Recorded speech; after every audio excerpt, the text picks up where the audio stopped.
살레망 멜기세덱이라는 제목으로 하나님 말씀 전하겠습니다. 제가 전에도 한번 말씀드렸던 것 같은데요. 오랜 세월 함께했던 한 부부가 이제 예루살렘으로 여행을 떠났다고 하죠. 예루살렘 여행을 한참 하는 중에 그만 부인이 갑자기 세상을 떠났다고 합니다. 장의사가 남편에게 말하기를 이 부인을 한국으로 운구해서 장례를 치르게 되면 비용이 한 5천 달러 듭니다. 그런데 이 신성한 땅 예루살렘에 부인을 묻으시면 장례 비용이 150달러면 됩니다. 남편이 한참 생각하더니 어떻게 했다고 그랬죠? 장의사에게 말해서 부인을 고국으로 데려가겠다고 얘기를 합니다. 그래서 장의사가 너무 이상해서 남편에게 물었다고 그러죠. 왜 부인을 운구하는데 5천 달러나 쓰시나요? 이 성스러운 땅에 묻으면 영광스럽기도 하고 또 150달러면 충분한데, 그랬더니 남편이 말했다고 합니다. 이곳에서 예수님 3일 후에 살아 돌아오셨습니다. 저는 그런 일을 당하고 싶지 않습니다. 예루살렘 지금 아주 전 세계적으로 핫한 도시가 되었죠. 우리야 성지순례로 기독교인들에게 그야말로 꼭 한번 가보고 싶은 도시 예루살렘으로 성지로 알려져 있지만 난 크리스찬들에게는 중동의 한 시끄러운 도시 정도로만 알려져 있을 것입니다. 저도 아직 직접 가보지는 못했고요.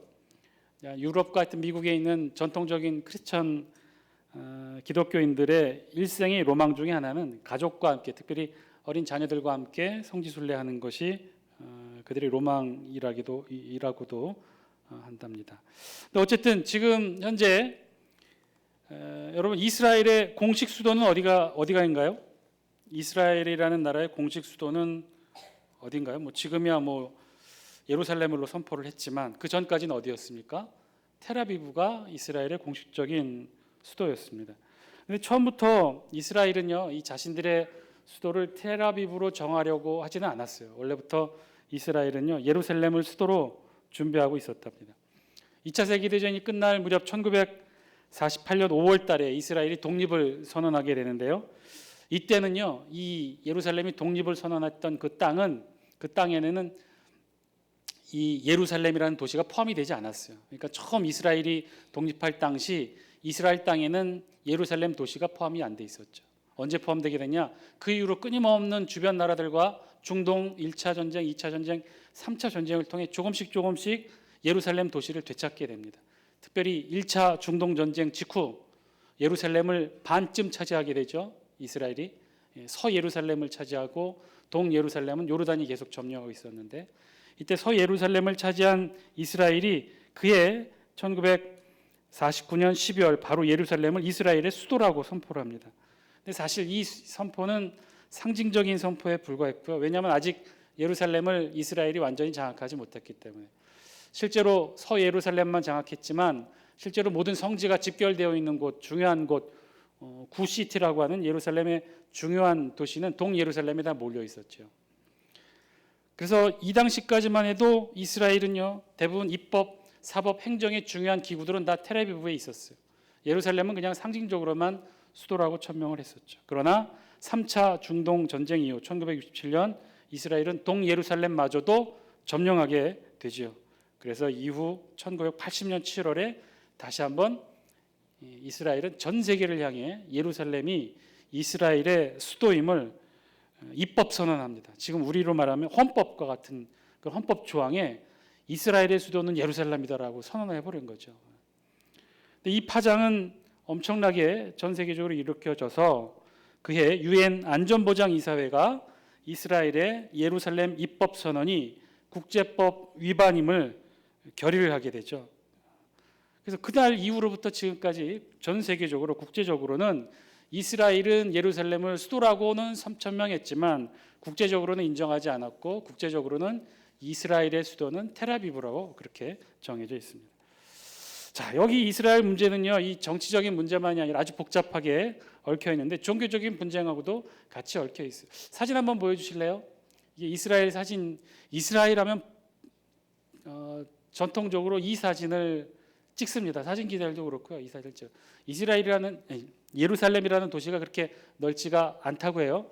그래서 실제로 예루살렘 도시를 찍을 때 상징적으로 이곳이 예루살렘이다라고 찍는 주 이 포토 포인터가 바로 여기라고 해요. 눈에 보이시면 이 황금색 사원이 보이죠? 이 사원은 이슬람의 3대 성지 중에 하나인 알 아크사 황금 사원이 이 예루살렘 도시 안에 떡하니 저렇게 자리 잡고 있어요. 눈에 제일 많이 잘 띄게 되는 곳이 바로 저 사원입니다. 이슬람 성지고요. 그 성지 바로 앞부분에 장벽이 하나 보이죠? 저 장벽이 유대교의 성지 통곡의 장벽이에요. 예루살렘 성전의 흔적 중에 유일하게 남아있는 것이 바로 저 예루살렘 성전 장벽입니다. 통곡의 장벽이라고 하는 장벽. 저거는 그래서 유대교의 성지예요. 눈에 보이는 황금색 사원은 이슬람의 성지고 통곡의 장벽은 유대교의 성지입니다. 그리고 여러분 사진에 보이시는 저 황금 사원 저 뒤쪽으로 언덕에는 또 골고다 언덕이 있어요. 거긴 어디의 성지입니까? 기독교의 성지예요. 예루살렘이라고 하는 이 작은 도시 안에 유대교, 기독교, 이슬람의 성지가 다 모여 있다는 것이죠. 기독교, 여기서 말하는 기독교는 천주교와 개신교를 다 아우르는 말이에요. 이것도 분위에 나누어서 설명하자면 이 예루살렘이라는 조그만 도시에는요, 천주교, 개신교, 또 유대교, 이슬람교 이 네 개의 종교의 성지가 다 모여 있어서 서로 대립각을 세우며 나누고 있는 형상이 바로 이 예루살렘 도시이죠. 그래서 실제 예루살렘 지금 현재 도시의 구획도를 보면 다음과 같은 사진인데요. 저렇게 나뉘어져 있어요. 잘 보이시는지 모르겠는데 왼편 상단에 하늘색 구역이 그리스도교 구역이에요. 그리스도교 구역, 기독교 구역, 기독교도 구역. 그러니까 저기에는 기독교도들이 모여 살고 있어요. 그 아래에는 아르메니안 구역이라고 해서 아르메니아인들이 예루살렘 도시 한 지역의 일정 부분을 저렇게 차지하고 있답니다. 그리고 그 옆에 아래쪽에 유대교도 구역이고요. 그 위쪽에 이슬람교도 구역으로 나누어져 있어요. 4등분되어져 나눠져 있어요. 명실공히 지금 예루살렘이 이스라엘 땅이라고는 하나 이미 저 지역은 저렇게 4등분된 채 저들이 이미 점유권을 가지고 있는 그런 도시입니다. 아르메니아 같은 경우는 전 세계적으로 나라도 없으면서도 하여튼 이 예루살렘 도시 안에 저렇게 한 구역을 점유하고 있는데요. 아르메니아는 예전에 터키의 대대적인 대학살 침략을 받아서 이 땅 가운데 사라지게 됐지만 저 예루살렘 도시 안에 모여서 한 지역을 차지하고 있는데 아르메니아 나라는 이방인 국가 중에 최초로 기독교를 받아들이고 기독교를 국교로 삼은 나라입니다. 그래서 저 민족 자체는 아주 독특한 기독교 역사를 가지고 있는데 어쨌든 저런 형국으로 나누어져 있다는 것이죠. 이것이 지금 오늘날 이스라엘 안에 있는 예루살렘 도시에 대한 모습이에요. 자, 오늘 예루살렘을 이야기하면서 말씀을 시작하게 되는데 예루살렘이 왜 이토록 세계 모든 종교의 성지가 되고 세계 모든 관심과 이목이 집중되고 또 정치적, 민족적 분열의 상징이 되고 있을까? 예루살렘이 과연 어떤 곳이기에 이 많은 이들에게 예루살렘이라는 도시가 어떤 매력을 주고 있기에 오늘 이런 일들이 오늘날 현재 일어나고 있을까? 많은 역사학자들도 또 연구를 하고 있지만 그렇다면 오늘 우리 성경에서는 이 예루살렘에 대해서 어떻게 말하고 있을까? 오늘 우리 본문이 그러한 예루살렘이라는 도시를 이 세상에 알리게 되는 우리 성경에 기록된 최초의 기록 본문이기도 합니다. 그 예루살렘을 최초로 알린 인물이 누구냐? 살렘왕 멜기세덱이라는 거예요. 오늘 본문 17절 이렇게 시작하고 있는데 우리 같이 한번 읽어볼까요? 시작. 아브라함이 그돌라오멜과 그와 함께 한 왕들을 쳐부수고 돌아올 때에 소돔왕이 사회 골짜기 곧 왕의 골짜기로 나와 그를 영접하였고. 아멘. 18절 한 절 같이 읽겠습니다. 시작. 살렘왕 멜기세덱이 떡과 포도주를 가지고 나왔으니 그는 지극히 높으신 하나님의 제사장이었더라. 아멘. 본문의 배경은요, 지난 시간 우리가 함께 살펴봤던 이 가나안 최초 남북 전쟁으로 거슬러 올라갑니다. 가나안 땅의 거의 모든 국가들이 전쟁에 휩싸였다 그랬죠. 가나안 땅에 있는 모든 나라, 민족 국가든 도시 국가든 조그만 부족 국가든 모든 나라들이 다 전쟁에 휩싸였어요. 남과 북으로 나뉘어 갈려서 싸우게 됐죠. 인류 최초 세계 대전이라 할 만한 전쟁이 당시에 일어났습니다. 가나안 땅의 모든 국가들이 남과 북으로 나뉘어서 북쪽의 맹주 엘리망 그돌라오멜을 반대하며 전쟁을 일으켰는데요. 결과는 상대도 되지 못하고 일방적으로 남쪽 연합군의 패전으로 끝나게 됩니다. 이때 아브라함의 조카 롯도 전쟁에 휘말리게 되어 포로로 끌려가게 되었는데 이 소식을 들은 아브라함이 어떻게 했다고 그랬어요? 집에서 길리고 훈련된 자 몇 명? 318명을 이끌고 가나안 북부 연합군을 쳐서 무찔러서 전쟁을 승리로 이끕니다. 기적과 같은 일이죠. 수천이 될 수 있는 그 군대를 318명이 이끌고 가서 이겼다는 거예요. 이기는 정도가 아니라 그들을 아주 북쪽으로 쫓아내 버렸고 포로로 끌려가고 있던 롯과 다른 가나안 남부 지역에 있었던 도시들의 모든 포로와 약탈물들을 다시 구출하고 데려오게 되죠. 바로 그 전쟁을 승리를 하고 돌아온 아브라함을 지금 본문에 보니 두 왕이 마중을 나와 아브라함을 영접했다는 거예요. 그 두 왕이 누구냐? 소돔의 왕과 살렘의 왕이, 두 왕이 아브라함을 영접했다는 거예요. 그 내용이 17절과 18절에 기록이 되어 있습니다. 18절은 그래서 소돔 왕이 사회 골짜기 곧 왕의 골짜기로 나와 아브라함을 영접했다라고 우리 성경에 기록하고 있어요. 이 소돔 왕은 누구냐면요, 그돌라오메를 반대하며 일으켰던 남북 전쟁 남부 연합군의 주축이 됐던 나라가 이 소돔 도시 국가였어요. 이 소돔의 왕이었어요. 즉 남부 연합군을 대표해서 전쟁을 자신들이 패전하여 질 수밖에 없었던 전쟁을 중간에 아브라함이 승리로 이끈 것을 감사하기 위해서 이 전쟁에 승리하고 돌아온 아브라함을 영접하기 위해 나왔다는 거예요. 마중을 나온 장소는요, 우리 성경에 사회 골짜기 곧 왕의 골짜기로 기록되어 있는데 원래 사회 골짜기였으나 나중에 모세 시대 때 이 골짜기 이름이 왕곡, 즉 왕의 골짜기로 바뀌게 됩니다. 정확한 위치는 확인되지 않고 있으나 추정컨대 예루살렘에서 그리 멀지 않았던 흰놈 골짜기의 어느 한 곳으로 추정이 됩니다.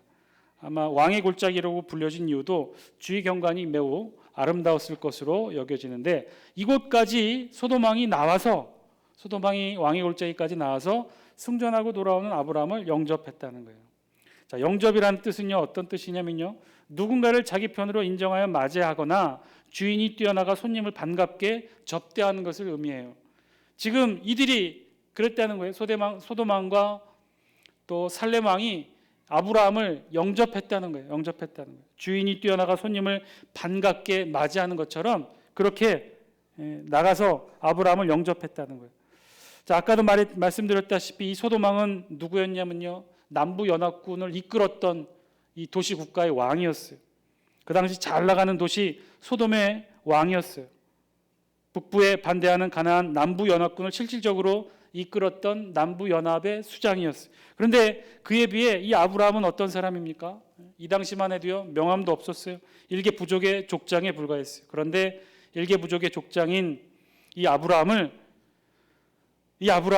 북부 연합군의 대군을 물리치고 소돔에 사로잡혀간 사람들을 구해왔던 것이죠. 아마도 그 전까지 소돔 왕은 이 아브라함을 알지도 못했을 거예요. 별것 아닌 존재로 여겼을지도 몰라요.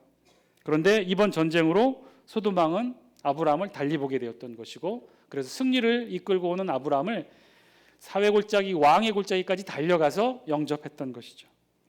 그런데 바로 이 자리에 또 한 사람의 왕이 나와서 아브라함을 영접하는 자리에 있었는데 그가 누구였느냐? 우리 성경 18절에는 그가 살렘왕 멜기세덱이었다는 거예요. 살렘왕 멜기세덱. 이 사람의 이름은요, 이곳 창세기에 한번 기록이 되고, 그리고 어디에 기록되냐면 신약성서 히브리서에 기록이 됩니다. 그 외에는 나오지가 않아요. 그런데 히브리서에 기록된 이 살렘왕 멜기세덱은요, 아주 중요한 인물로 기록이 됩니다. 얼마나 중요한 인물로 기록이 되느냐? 이 멜기세덱은요, 신약의 예수 그리스도를 예표하는 구약의 유일한 인물로 기록이 된다는 사실이에요. 자, 그러면 이 살렘왕 멜기세덱이 왜 이렇게 중요한 인물로 다루어지게 되는 것일까? 왜 그러냐면요, 이 살렘 왕의 살렘의 원래 지명의 이름이 예루살렘이라는 거예요. 예루살렘.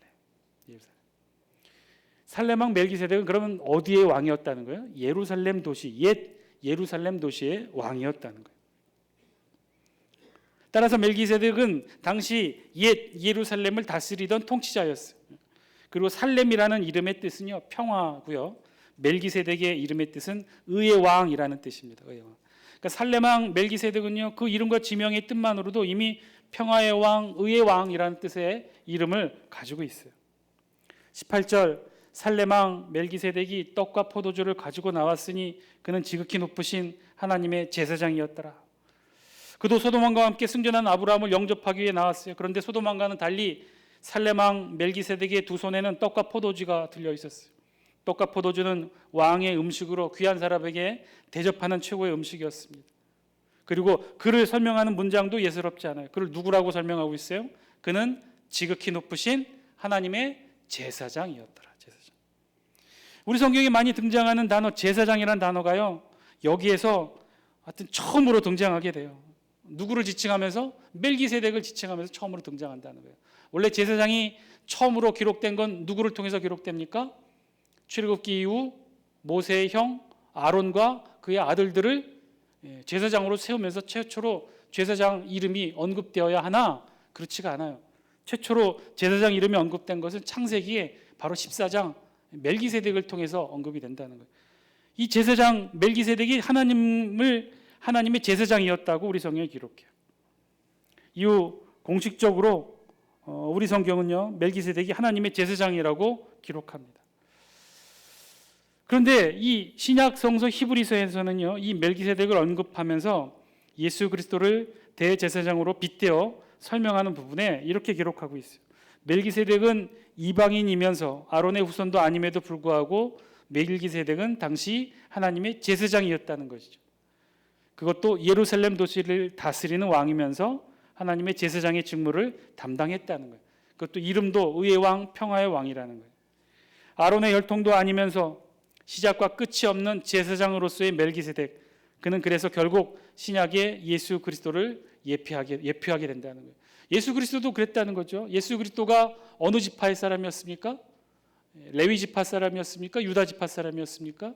유다 지파 사람이었잖아요. 유다 지파의 혈통을 타고 예수님도 태어나셨잖아요. 그런데 예수님을 대제사장이라고 부르잖아요. 왜 그래요? 아론의 혈통도 아닌데 어떻게 대제사장으로 부릅니까?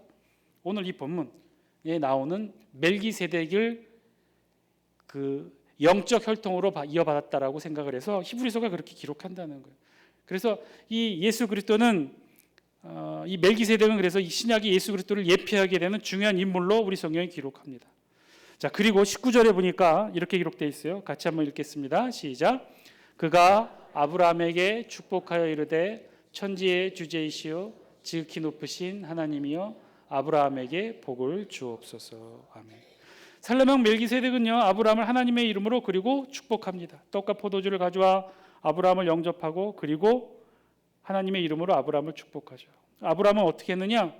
이 자신을 축복하는 하나님의 제사장 살레망 멜기세덱에게 자신이 얻은 것 중에 10분의 1을 멜기세덱에게 드리죠. 10분의 1을 바친 것은 멜기세덱을 하나님을 섬기는 제사장으로 인정한 것이기 때문에 그렇습니다. 살레망 멜기세덱, 평화의 왕, 의의 왕, 떡과 포도주로 아브라함을 영접하고 하나님을 섬기는 제사장의 직분으로 아브라함을 축복하고 최초로 아브라함으로부터 11조를 받게 되는 인물.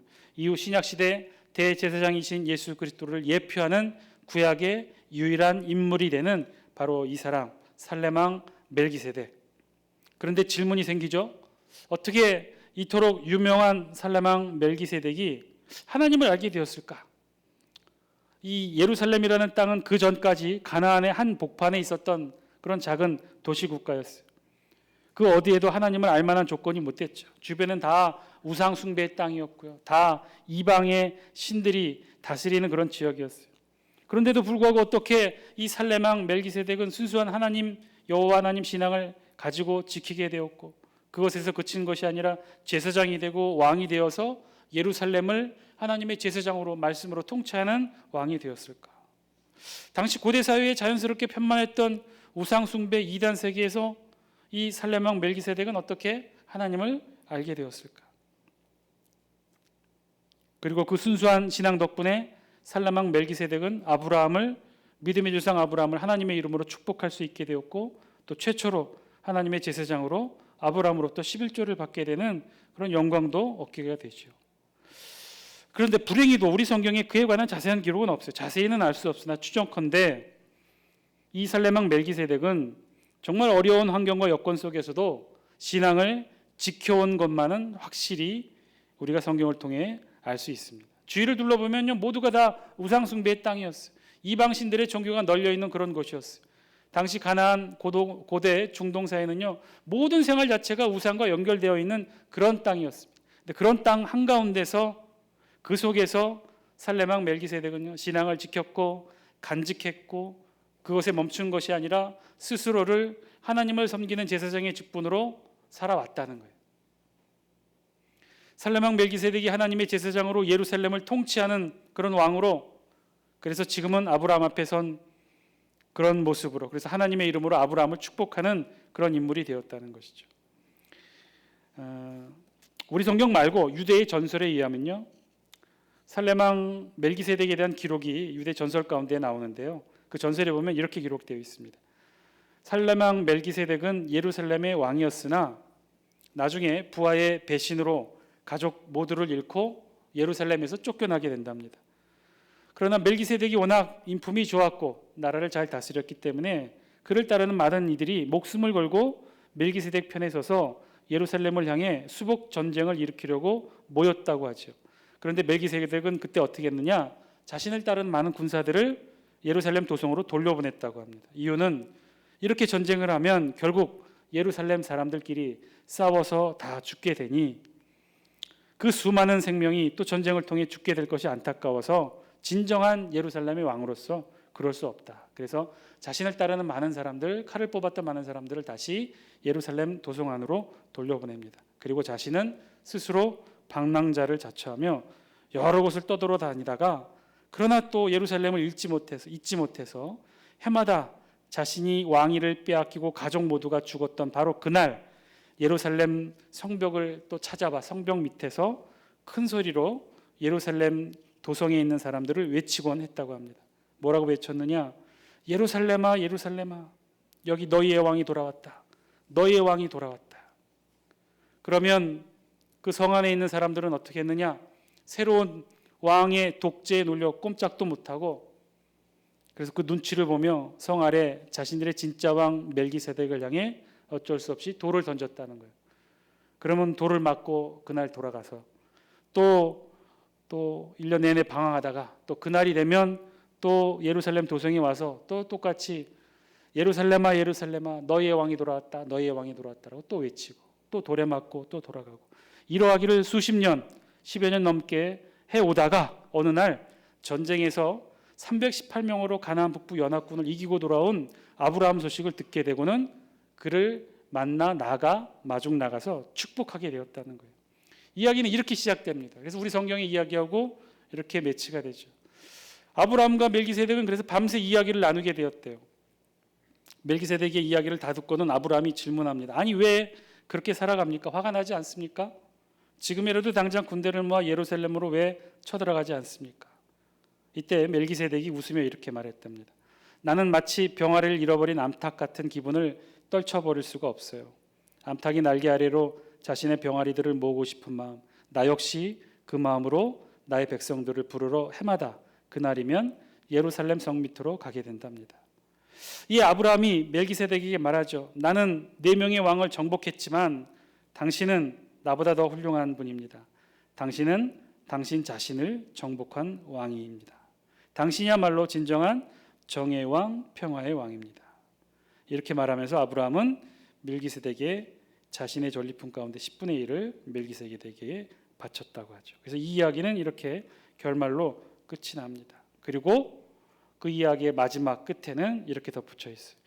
그 다음에 멜기세덱 왕은 여느 때처럼 바로 그날이 되어서 예루살렘 성 밑으로 가서 똑같이 소리를 외칩니다. 예루살렘아, 예루살렘아, 너희의 왕이 돌아왔다. 너희의 왕이 돌아왔다.